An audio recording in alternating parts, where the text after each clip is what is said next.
प्रथम ऋषभ जिन धर्म करी, सनमति चरम जिनेश। विघ्न हरण मंगल करण, भवतम दुरित दिनेश। वाणी जिन मुख देखिरी, परिगणाधिपकार। अक्षर पद में विस्तरी, करहि सकल कल्याण। गुरु गणधर गुणधर सकल, प्रचुर परंपर। व्रत तप धर तनु अगन तर, बंदो वृष शिरमान। बंदो वृष शिरमान। तिहुवन तिलयम देवम, वंदे तातिहुवनिंद परिपूज्यम। वोच्छम अणुपेहाओ, भवीय जनानंद जननीयो। त्रिभुवन तिलक शत इंद्र वंदित, देव श्री अरहंत को।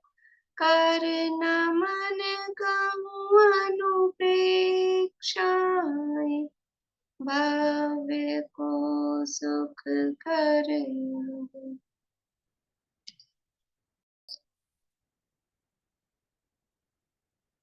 कार्तिकेय अनुप्रेक्षा नामक ये ग्रंथ है, कार्तिकेय स्वामी द्वारा रचित।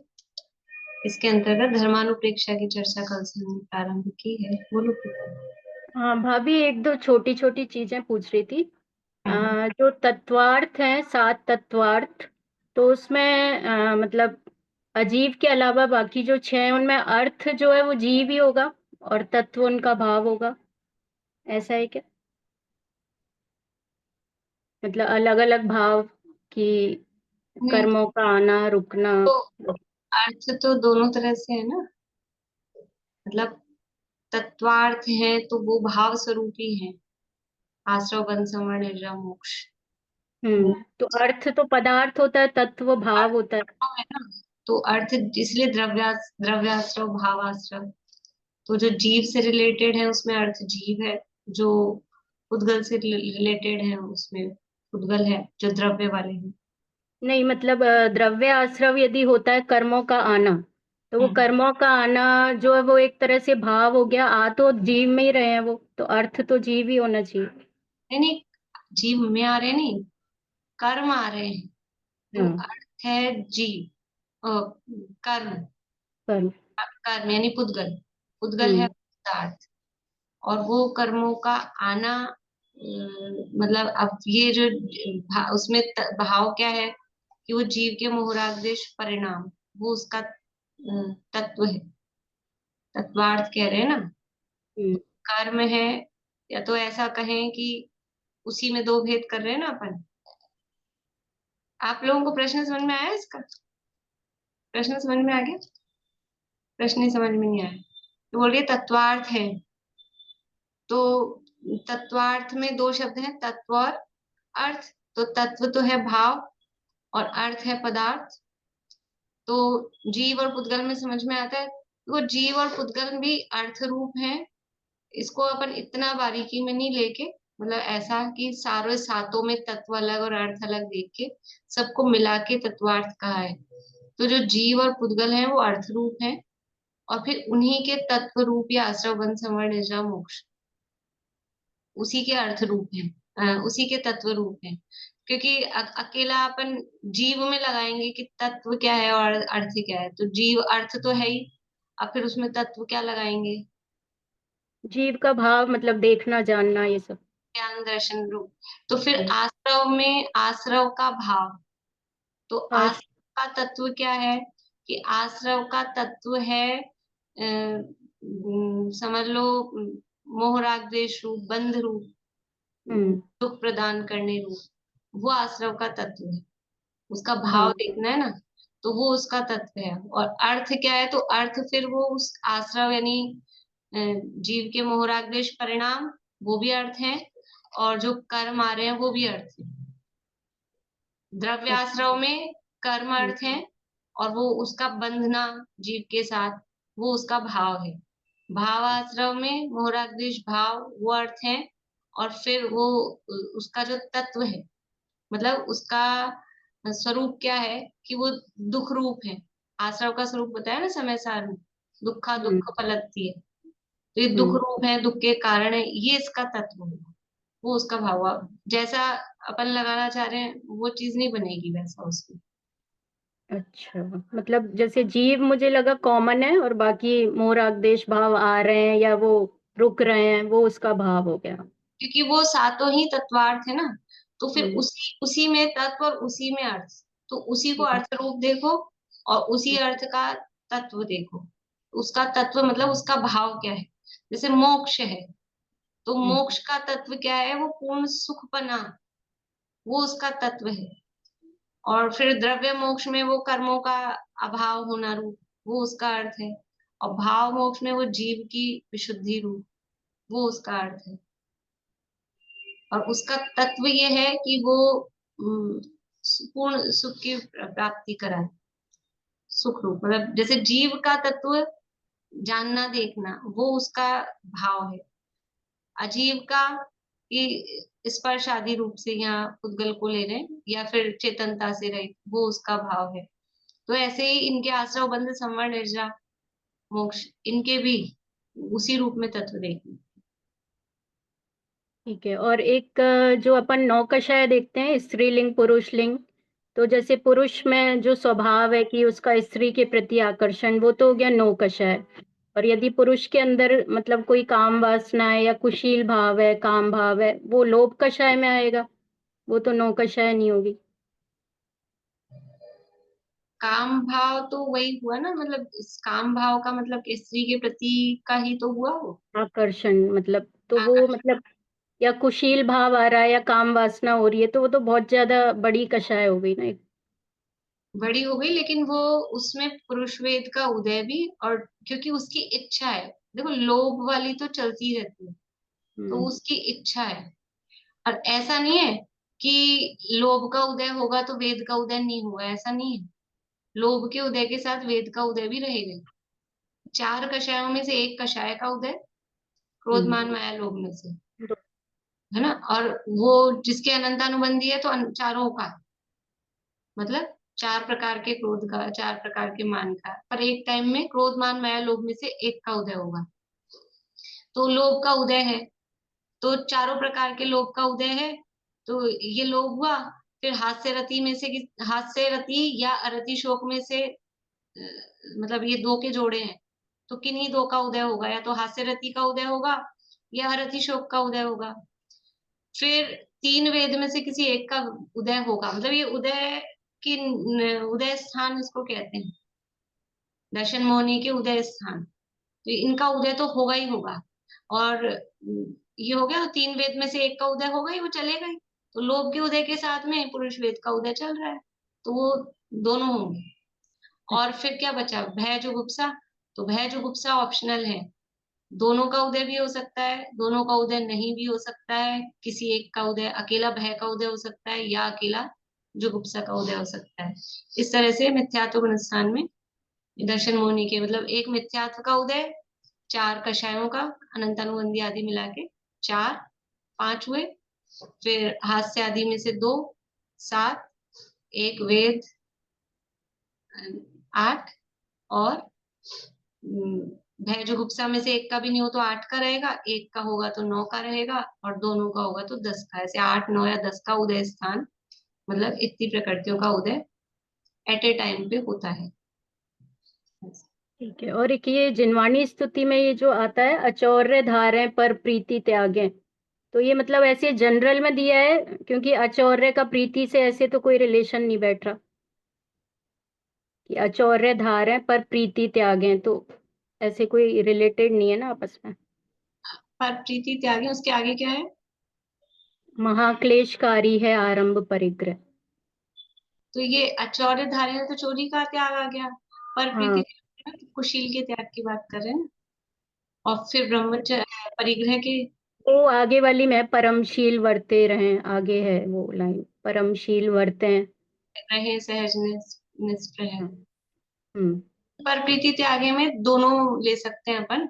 एक तो चोरी पर वस्तु के प्रति प्रीति का भाव होगा, पराई वस्तु हम्म। अच्छी लगना, वही तो चोरी है। तो चोरी से भी अच्छा। उसको रिलेट कर सकते हैं। और हम्म। क्योंकि आगे महाक्लेशकारी आरंभ परिग्रह ले रहे हैं ना, तो हाँ, वो इस पांचों लाइन में भी पाप। अपन तीनों को ले सकते हैं। तो पर प्रीति में अपन अ, पराई स्त्री माँ बहन के प्रति जो भाव है वो भी कुशील भाव है, या पर वस्तु के प्रति जो भाव है उसके हम्म। ग्रहण का भाव वो भी कुशील भाव है। तो दोनों तरह से चोरी में भी उसको ग्रहण कर सकते हैं, कुशील में भी ग्रहण कर सकते हैं। ठीक है, चलिए बढ़िया। यहाँ कल हमने कार्तिक अनुप्रेक्षा में धर्मानुप्रेक्षा की चर्चा प्रारंभ की है कि देखो, अब जो बात करनी है तो आप देखेंगे पिछली जो बोधि दुर्लभ अनुप्रेक्षा थी, तो वहां दुर्लभता बता रहे थे। और दुर्लभता बताते बताते फिर मनुष्यपना दुर्लभ है, फिर उसमें सम्यक की प्राप्ति दुर्लभ है, सम्यक प्राप्त हो जाए तो संयम की प्राप्ति दुर्लभ है। ऐसा दुर्लभता बता रहे थे। तो संयम की प्राप्ति और चारित्र ग्रहण कर ले तो उसका पालन भी दुर्लभ है। तो क्योंकि ये जो चारित्र है या संयम आदि है वो धर्म के अंतर्गत आ, आता है, मतलब धर्म क्योंकि आगे धर्म की बात चलनी है ना।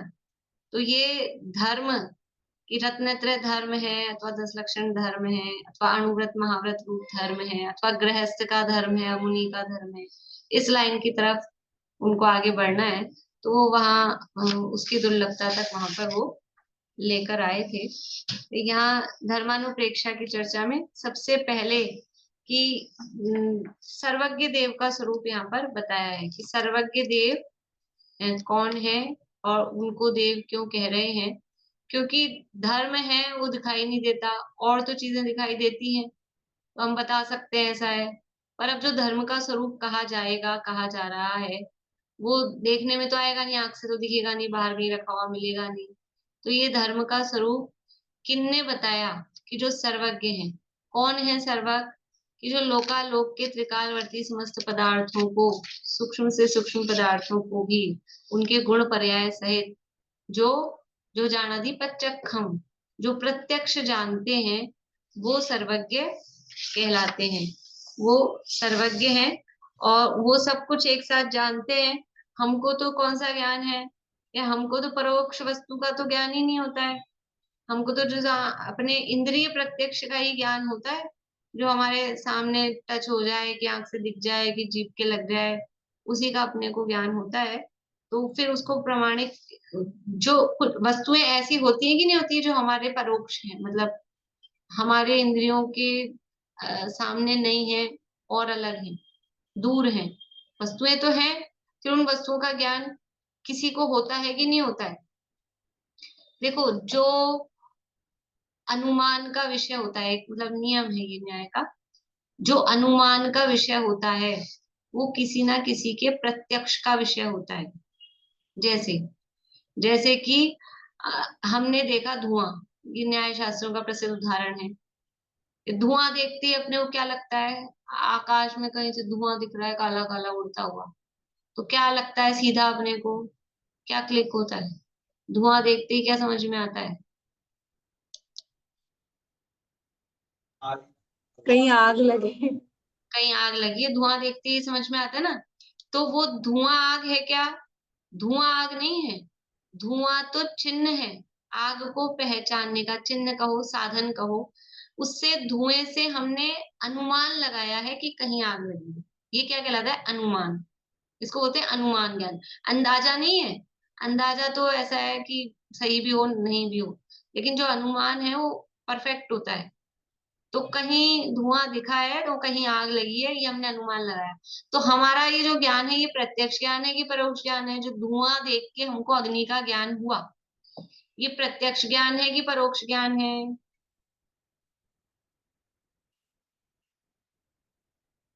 परोक्ष ज्ञान है। आग थोड़ी ना दिख रही है, धुआं दिख रहा है।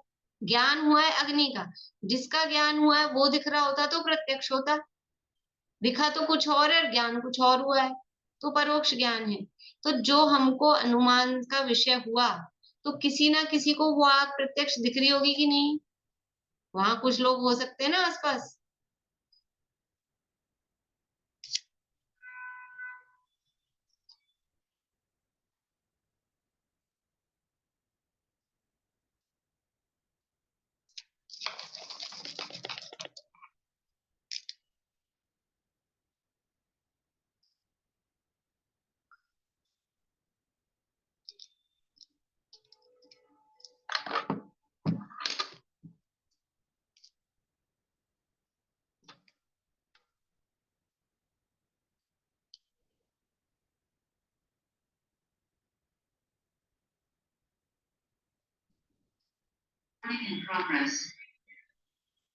कमल शब जिन धार।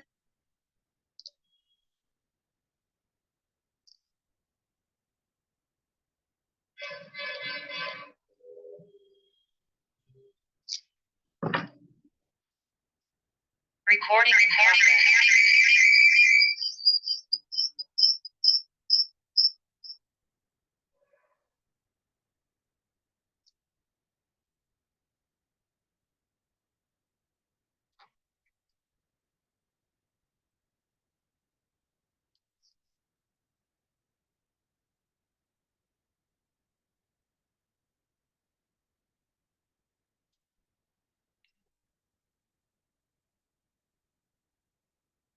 आवाज आ रही है?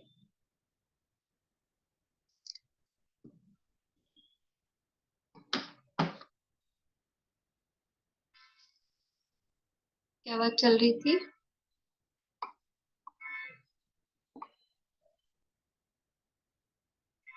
तो जो किसी ना किसी के अनुमान का विषय है, वो किसी ना किसी के प्रत्यक्ष का भी विषय होगा कि नहीं होगा? वो प्रत्यक्ष का भी विषय होगा। तो यहाँ हम अनुमान से परोक्ष रूप में आपको देख रहे हैं, कोई वहां प्रत्यक्ष देख रहा होगा। तो ऐसे ही कल जो बात अपनी चल रही थी लास्ट में, कि तीन तरह की चीजें होती हैं। मतलब जो सर्वज्ञ को नहीं मानते उनके लिए हम कैसे कहें कि सर्वज्ञ होते हैं, क्या तर्क दें? क्योंकि दुनिया में कुछ भी उठा के तर्क देने वाले होते हैं, वो कुछ भी मानते नहीं है। आशा आंटी कह रही थी आजकल के बच्चों को समझाना बड़ा मुश्किल है, और उनका दिमाग भी चलता है, कुछ भी तर्क देते हैं। तो अपने को भी अपने दिमाग को उतना तर्कशील बनाना चाहिए कि उनका जवाब दे सकें। तो वो नहीं मानते हैं सर्वज्ञ कुछ नहीं होते। कोई नहीं होता ऐसा कि जो सबको जानता है। ऐसा कोई होता है? कि कोई नहीं होता, सर्वज्ञ होते ही नहीं है।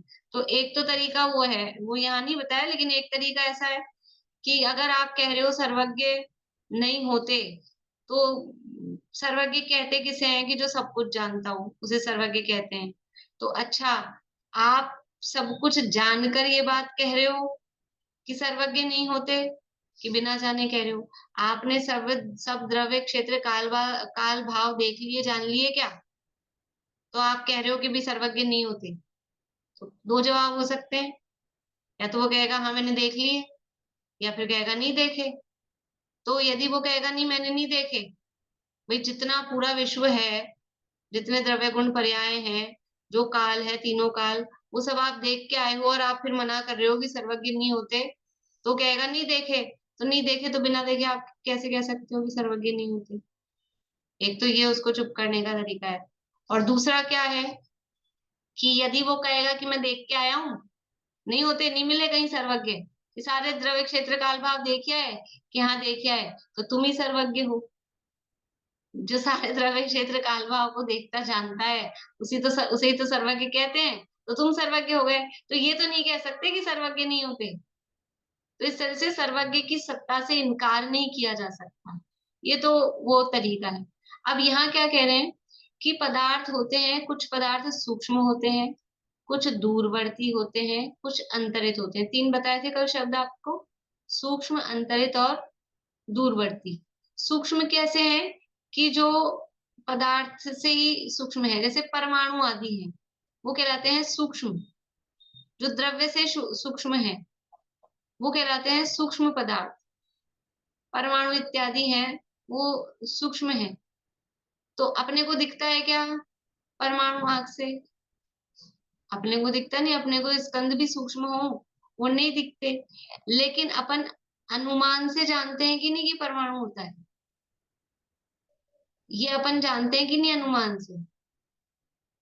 ये जानते हैं, क्योंकि कोई अपने को पदार्थ दिख रहा है, इसका मतलब वो परमाणु परमाणु जुड़ के बना है। ये तो मतलब साइंस की भी हिसाब से, अभी अपन इस हिसाब से मत देखो भले ही धार्मिक वाला परमाणु, लेकिन साइंस के हिसाब से भी कोई भी चीज है तो वो कोई इतना बड़ा द्रव्य नहीं है, उसमें बहुत सारे पार्टिकल्स मिलके बने। रोटी बनी, एक रोटी एक द्रव्य है क्या? एक रोटी एक द्रव्य है क्या? कि कितने सारे गेहूं का आटा पिसकर फिर वो आटे के एक एक कण, वो कितने सारे हैं, वो उसमें लगकर वो रोटी बनी है। अपन एक एक कण को एक एक अणु मानो तो कितने सारे परमाणु उसमें लगे, तो एक एक कण नहीं दिखता है अपने को, इतनी बड़ी वो दिखती है। तो अनुमान से जाना जाता है, सूक्ष्म पदार्थों को हम अनुमान से जानते हैं। और जिस चीज को हम अनुमान से जानते हैं उसको कोई प्रत्यक्ष भी जान सकता है, ऐसा नियम है। जो किसी के अनुमान का विषय होती है वो किसी ना किसी के प्रत्यक्ष का विषय होती है। तो सूक्ष्म पदार्थ हैं। दूसरे हैं अंतरित। अंतरित किसे कहा था? अंतरित किसे कहते हैं? बोलिए मीना चाची। जो काल से दूर है। जो काल से दूर हो, इसका मतलब क्या है? काल से दूर होने का क्या मतलब है? बोलिए अनीता जी, काल से दूर होने का क्या मतलब है?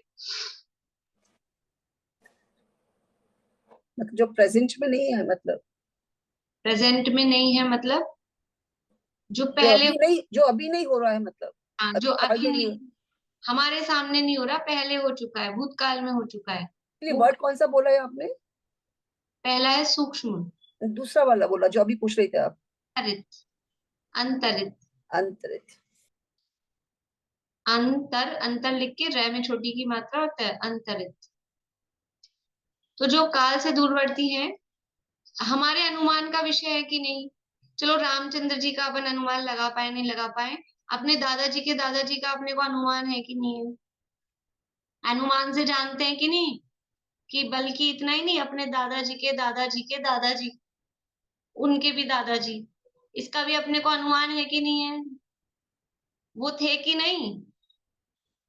अरे थे ना, वो परंपरा नहीं आई होगी तो हम कहाँ से आएंगे? सम्मूर्छन थोड़ी ना है, कल भी कहा था। तो अनुमान से हम जानते हैं ना कोई हमारे दादाजी के दादाजी के दादाजी होंगे। तो जिनको हम अनुमान से जानते हैं, किसी ना किसी ने उनको प्रत्यक्ष देखा होगा कि नहीं? जब भी 300 साल पहले 200 साल पहले वो हुए होंगे, तो किसी ना किसी के प्रत्यक्ष का विषय भी बना होगा। तो जो अनुमान का विषय है वो किसी के प्रत्यक्ष का विषय होता है। और तीसरा कहा दूरवर्ती है। दूर है, क्षेत्र से दूर है। दूरवर्ती का मतलब है क्षेत्र से दूर है। तो क्षेत्र से दूर वस्तुएं हमारे अनुमान का विषय बनती हैं। सुमेरु पर्वत है, 1 लाख योजन का कहा है, ऐसे 4 वन है। तो ये सब हमने चित्र बनाया है, यद्यपि आगम में जैसा वर्णन है उसके आधार से बनाया है, लेकिन परोक्ष ही बनाया है ना, अनुमान से ही बनाया है ना। देख के आके बनाया है, वहां जाके फोटो क्लिक करके फिर उसको देख के सुमेरु पर्वत बनाया है? तो ये हमने अनुमान से बनाया है। तो जो हमारे अनुमान का विषय है, कोई ना कोई वहां सुमेरु पर्वत के आसपास देवकुरु उत्तर कुरु में कोई जीव रहते होंगे कि नहीं? वो देखते होंगे कि नहीं? देव विद्याधर सुर नर चार अनवंदन जावे। तो जो वहां जाते हैं वो उनके प्रत्यक्ष का विषय बनता है कि नहीं बनता है? प्रत्यक्ष का भी विषय बनता है। तो ऐसी वस्तुओं को कौन जानता है? छद्मस्त का ज्ञान परोक्ष ज्ञान है। ये सूक्ष्म अंतरित और दूरवर्ती पदार्थों को नहीं जानता, लेकिन क्योंकि छद्मस्त इनको अनुमान से जानता है, इसलिए अवश्य ही ऐसा कोई ना कोई ज्ञान होना चाहिए कि जो इनको प्रत्यक्ष रूप से भी जान सके और एक साथ जान सके, एक समय में जान सके। तो ऐसा ज्ञान, वो केवल ज्ञान जिसके पास होता है उन्हें सर्वज्ञ देव कहते हैं। और ऐसे सर्वज्ञ देव दुनिया में होते हैं, उनकी सत्ता है, ऐसा यहाँ पर सिद्ध किया है। जो कल अपन ने गाथा पढ़ी थी कि जो सर्वज्ञ को नहीं मानते उनके लिए क्या कहा था कि हे सर, 303 गाथा का अर्थ पढ़ रही हूँ, 134 पेज पे अर्थ ही पढ़ रही हूँ उसका। हे सर्वज्ञ के अभाववादियों, यदि सर्वज्ञ नहीं होवे तो अतीन्द्रिय पदार्थ जो इंद्रिय गोचर नहीं है को कौन जानता। इंद्रिय ज्ञान तो स्थूल पदार्थ यानी इंद्रियों से संबंध रूप को जानता है, उसको समस्त पर्यायों उसकी समस्त पर्यायों को भी नहीं जानता। भावार्थ, सर्वज्ञ का अभाव मीमांसक और नास्तिक, नास्तिक का मतलब बताया था चारवाकों को, चारवाक नास्तिक है बिल्कुल, तो चारवाक या नास्तिक कहते हैं, उनका निषेध किया है कि यदि सर्वज्ञ न होवे तो अतीन्द्रिय पदार्थ को कौन जाने। जो पदार्थ इंद्रिय गम्य नहीं है, ऐसे भी तो पदार्थ हैं, अगर सर्वज्ञ नहीं होंगे तो उन अतीन्द्रिय पदार्थों को कौन जानेगा। धर्म धर्म आकाश काल इंद्रिय गम्य नहीं है, इनको कौन जाने, क्योंकि धर्म और अधर्म का फल अतीन्द्रिय है। देखो बात तो करनी है, यहाँ न्याय शास्त्र का प्रकरण नहीं है, ये तो धर्म अनुप्रेक्षा करनी है, तो धर्म बताना है। तो धर्म और धर्म का फल इंद्रिय गोचर है कि अतीन्द्रिय है। धर्म, धर्म का स्वरूप और धर्म का जो फल है वो इंद्रिय गोचर नहीं, दिखेगा नहीं आंख नाक कान से, वो अतीन्द्रिय है। तो उसको सर्वज्ञ के बिना कोई नहीं जानता कि धर्म क्या है और धर्म का फल क्या है। इसलिए धर्म अधर्म के फल को चाहने वाले पुरुष सर्वज्ञ को मानकर उसके वचन से धर्म के स्वरूप का निश्चय कर अंगीकार करो। देखो सबसे पहले सर्वज्ञ की स्थापना कर रहे हैं। यदि हम धर्म करना चाहते हैं तो एक श्लोक अपन ने पढ़ा था इसमें रत्नगण शावकाचार्य में, न धर्मो धार्मिकेर बिना, धर्म है वो धार्मिक के बिना नहीं रहता। तो हम धर्म करना चाहते हैं, धर्म का फल चाहते हैं, लेकिन वो धर्म किसमें पाया जा रहा है, उस धर्म को किसने प्राप्त किया है। यदि उनकी ही श्रद्धा नहीं होगी, देवशास्त्र गुरु की ही श्रद्धा नहीं होगी, तो फिर आप क्या तो धर्म करोगे और क्या उसका फल प्राप्त करोगे। इसीलिए ये जो सर्वज्ञ को नहीं मानते उनको नास्तिक कहा, ये नास्तिक है। जो सर्वज्ञ को नहीं मान रहे यानी देव को नहीं मान रहे, देव को नहीं मान रहे तो उनकी वाणी को कहाँ से मानेंगे, देव ही नहीं मान रहे। और फिर वो उनके बताए हुए मार्ग पर चलने वाले वो गुरु, उनको भी कहाँ से मानेंगे। तो जो देव गुरु को नहीं मानता है, देव गुरु शास्त्र को नहीं मानता है, वो धर्म को भी नहीं मानता है, फिर वो धर्म कर भी नहीं सकता है। इसलिए सबसे पहले उनकी स्थापना कर रहे हैं, उनको सिद्ध कर रहे हैं। बताएंगे आगे धर्म ही, लेकिन धर्म करने से पहले उसका आधार मोक्षा प्रकाशक में लिखा है, अहो देव गुरु धर्म तो देव गुरु शास्त्र तो धर्म के आधार है। ये तो धर्म के आधार है। यदि इनमें ही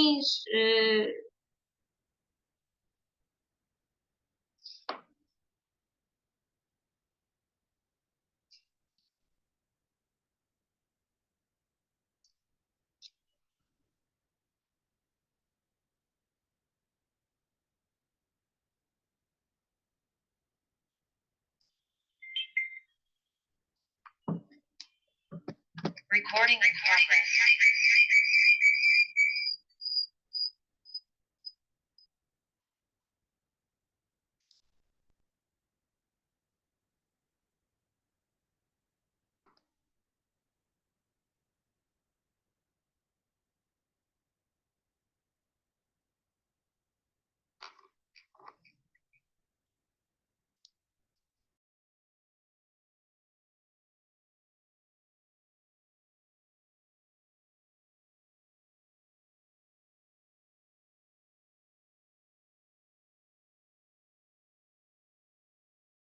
आवाज आ रही है?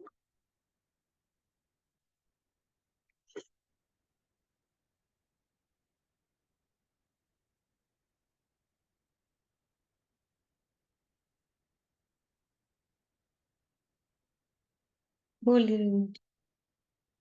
मैम आवाज तो आपकी कंटिन्यू आ ही रही थी, और मैंने जो क्वेश्चन के लिए थम्स अप किया था, मैं सब एक बार इसको थोड़ा सा डिटेल में समझना है कि इसलिए धर्म अधर्म के फल को चाहने वाले पुरुष सर्वज्ञ को मानकर, ये वाला थोड़ा सा, ये जो ना अतीन्द्रिय, क्योंकि धर्म और अधर्म का फल अतीन्द्रिय है, ये इसका मतलब समझना था थोड़ा।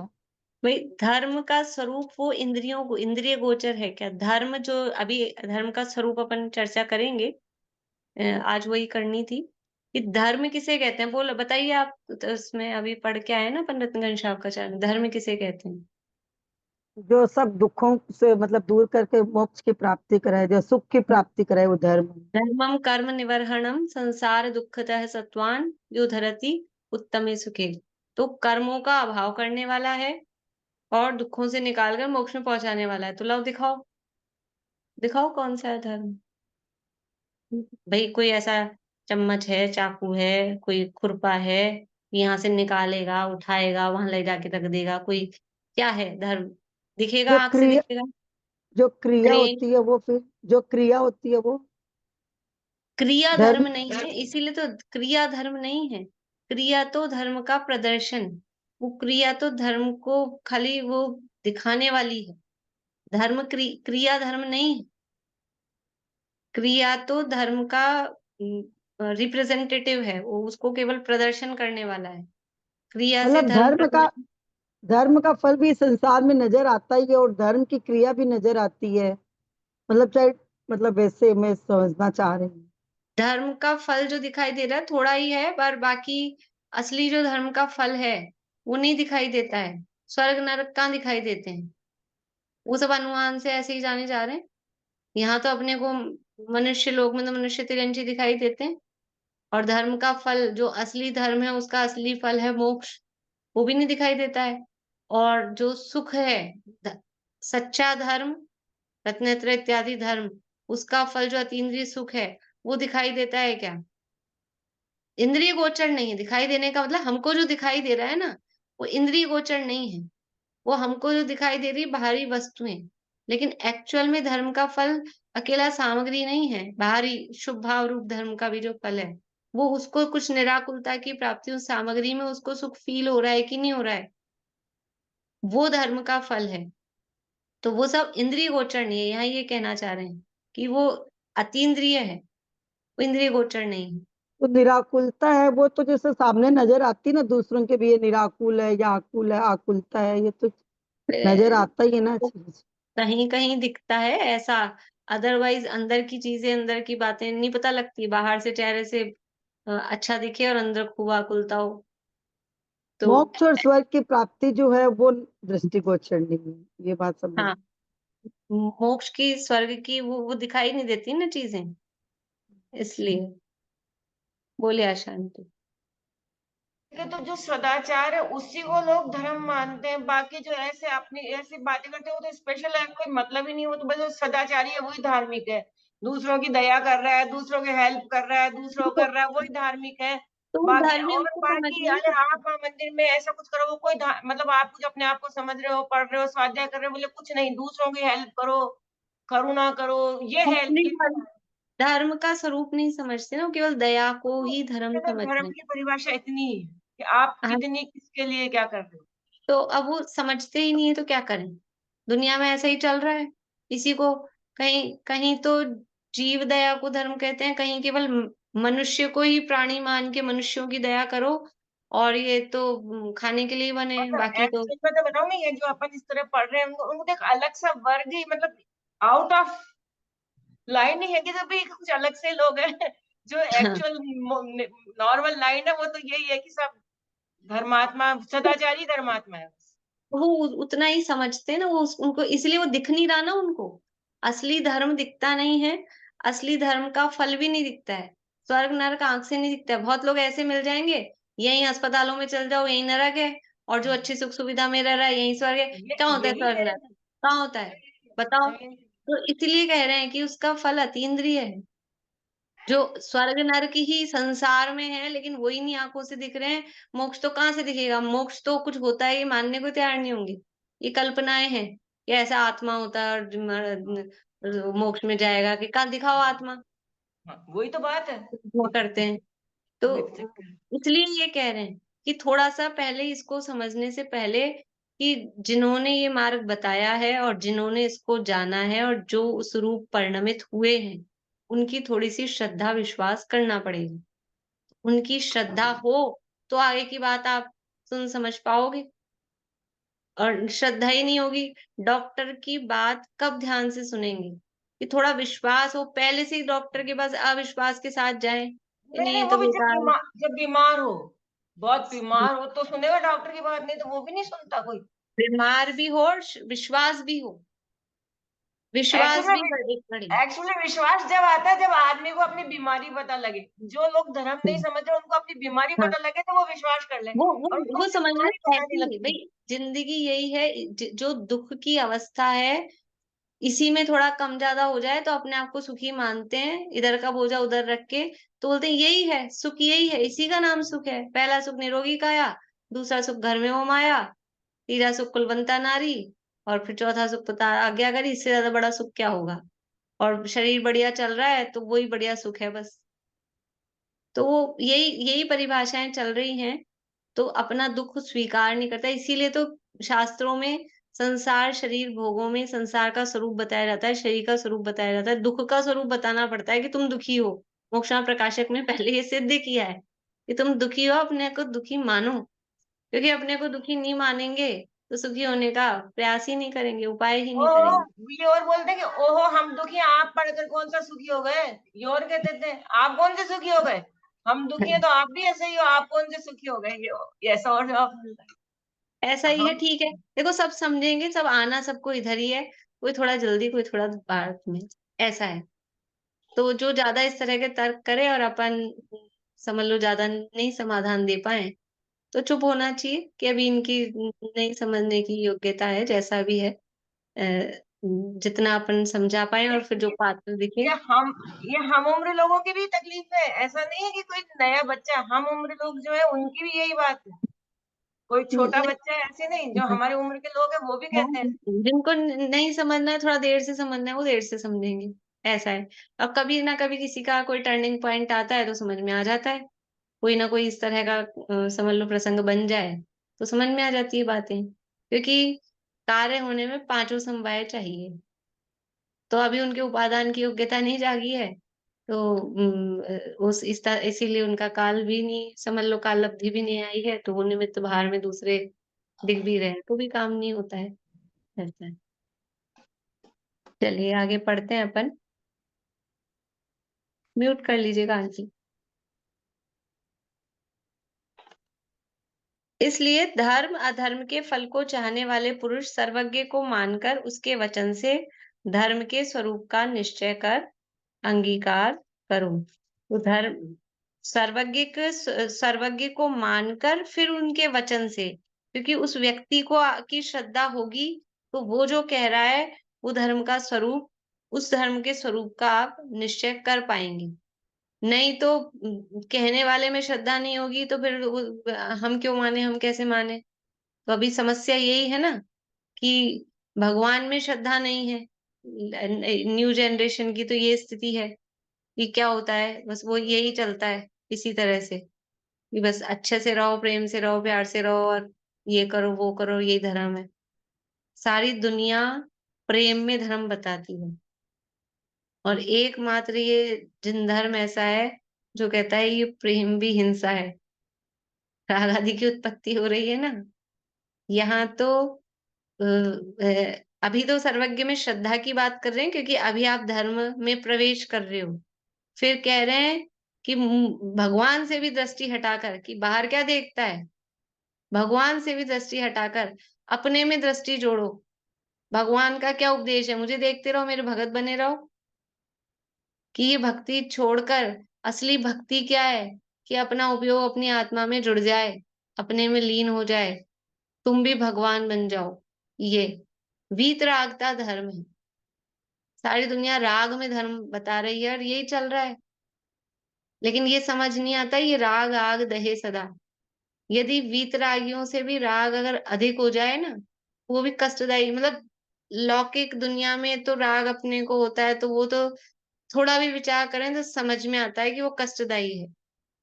लेकिन अगर ये भी राग ज्यादा हो जाए ना तो भी फिर वो तकलीफ ही देने लगता है, क्योंकि राग है वो आग ही है, वो जलाएगा ही। लेकिन बाहर का राग हटके, अशुभ राग हटके पहले शुभ राग होता है। ऐसा नहीं है कि सारा ही राग एकदम से खत्म हो जाएगा। क्रम क्रम से होता है, टाइम लगता है। इसलिए पहले सर्वज्ञ की श्रद्धा करा रहे हैं कि इधर उधर से दृष्टि हटाकर अन्य देवी देवता देखो, अ, धर्म का स्वरूप बताना है तो धर्म का स्वरूप तो पहले जो ग्रहित मिथ्यात्व है वहां से हटेगा, तब तो कोई धर्म को प्राप्त कर पाएगा ना। तो सर्वज्ञ कहाँ है, कौन है, ऐसा कह के ये बताकर ग्रहित मिथ्यात्व से हटाकर पहले इधर ला रहे हैं। जरूर है पहले अपने पाले में, पाला मतलब ऐसा कोई कुटिलता वाला नहीं, लेकिन इधर आए तो वो सच्चा स्वरूप क्या है तब उसको समझ में आए।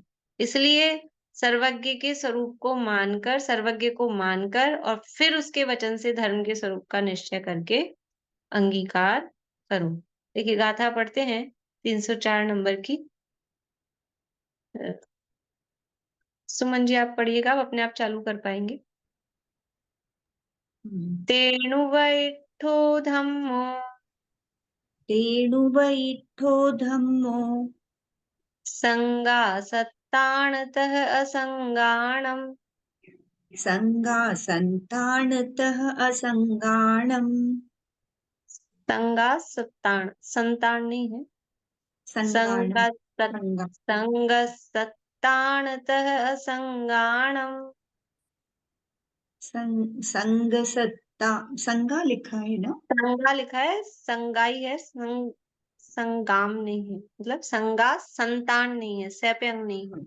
हाँ, संगासत्ताणतः असंगाणम् पड़मो बारह भेयो पढ़मो बारह भेयो 10 भेयो भासियो विधियो 10 भेयो भासियो विदियो तेन उवइठो उवइठो तेन उवइठो, यानी तेन यानी उनके द्वारा, किनके द्वारा, किनकी बात चल रही थी, सर्वज्ञ देव की।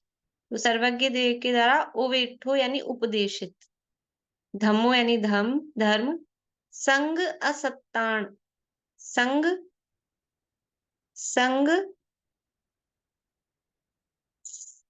संग असत्तान, असत्तान नहीं, संगासत्तान, संग आसत्तान है, असत्तान नहीं आसत्तान।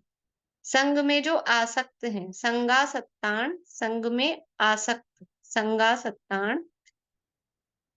वो जो उनके द्वारा बताया गया धर्म है वो एक तो है संग आसक्तान, यानी जो संग यानी परिग्रह में जो आसक्त हैं अर्थात गृहस्थ, तह और असंगाणम जो असंग हैं, परिग्रह से रहित हैं, ऐसा। तो ये धर्म दो प्रकार का है, एक तो परिग्रह सहित वाला और एक अपरिग्रहों का वाला।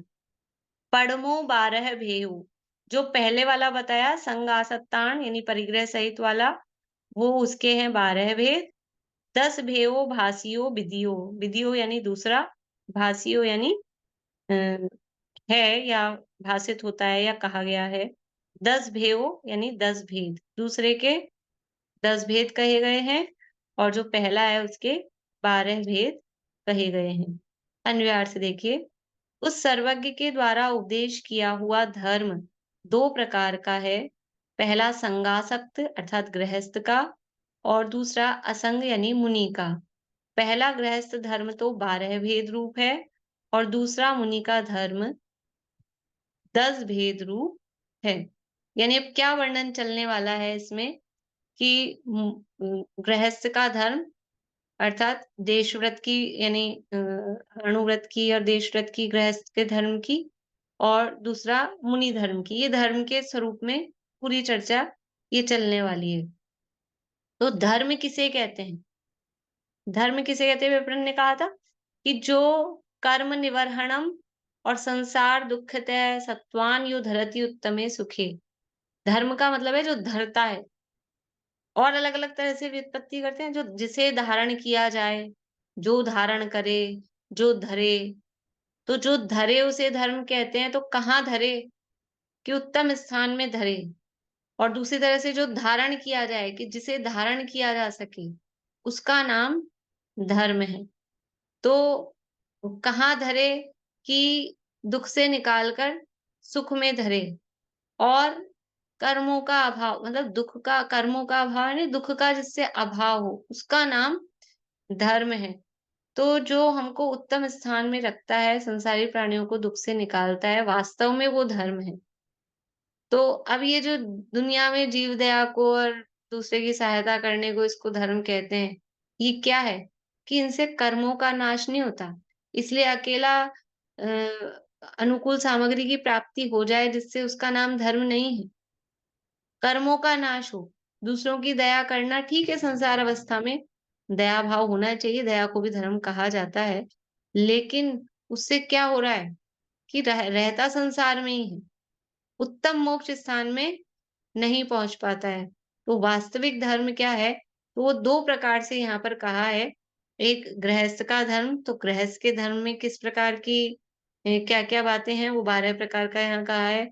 और दूसरा है मुनि का धर्म, जो परिग्रह से रहित हैं और जो परिग्रह में आसक्त हैं, यानी परिग्रह से सहित हैं। ये दो प्रकार के धर्मों की चर्चा यहाँ कर रही है, चल रही है। तो गृहस्थ के 12 धर्म, 12 जो भेद हैं अगली गाथाओं में बताए हैं। तो 11 तो प्रतिमाएं हैं, और एक सम्यक दृष्टि, अविरत सम्यक दृष्टि को लिया है। इस प्रकार से 12 भेद किए हैं, और मुनि राजों के 10 धर्म रूप वो 10 भेद कहे हैं। ये सारा वर्णन आगे आएगा। अब आगे चर्चा अपन अगली क्लास में फिर प्रारंभ करेंगे। ये सब अच्छा प्रकरण आने वाला है। बढ़िया। कुछ विषय नए भी आएंगे, कुछ पुराने भी आएंगे, कुछ सरल आएंगे, कुछ कठिन आएंगे, दोनों तरह की चलेगी। तो आगे फिर लेंगे। अभी यहीं पूरा करते हैं। प्रीति रेज हैंड करो।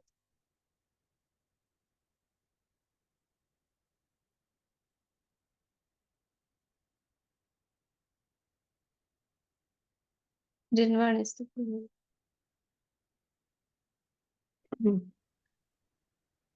अहिंसामयी हो प्रवृत्ति सहज ही, जीवन का आधार हो सत्य सुख में, अचौर्य धारे पर प्रीति त्यागे, परमशील वर्ते रहे सहज निर्भय, महाक्लेशकारी है आरंभ परिग्रह, उसे छोड़ लग जाए निज साधना में, धुल जाए सब में समता की धारा से, बढ़ते ही जाए सुआराधना में, होवे जितेंद्रिय परम तृप्त निज में,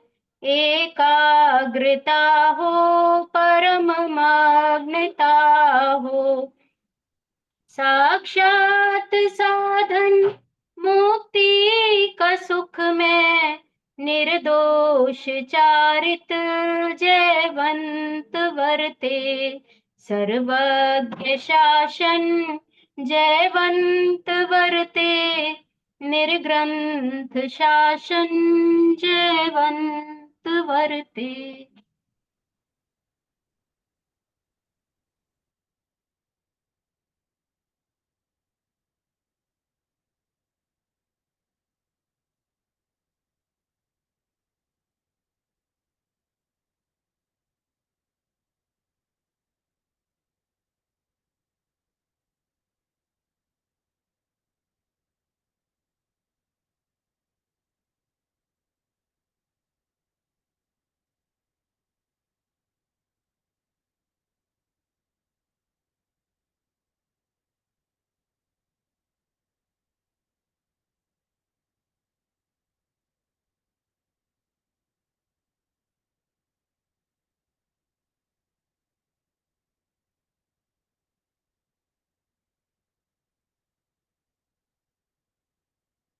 जय बुधवार श्याम बुधवार माता की।